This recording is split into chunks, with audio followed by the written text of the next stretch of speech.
A special thank you to each of our subscribers who make this channel possible. Here's today's story. In a significant move that escalates tensions between the United States and Brazil, the U.S. Treasury Department has imposed sanctions on Brazilian Supreme Court Justice Alexandre de Moraes.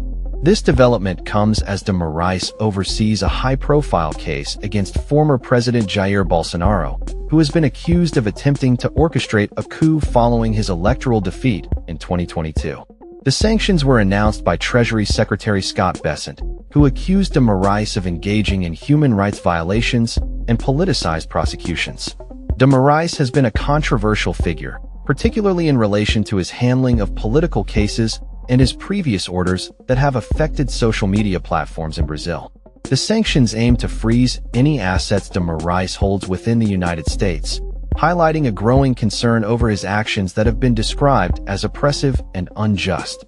Secretary of State Marco Rubio echoed these sentiments, emphasizing that the U.S. will not tolerate actions that infringe upon freedom of expression and human rights.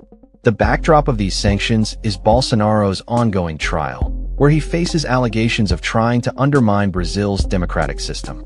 Bolsonaro, who has denied the charges and labeled the prosecution as a witch hunt, has received vocal support from former President Donald Trump, who has publicly criticized the treatment of his ally.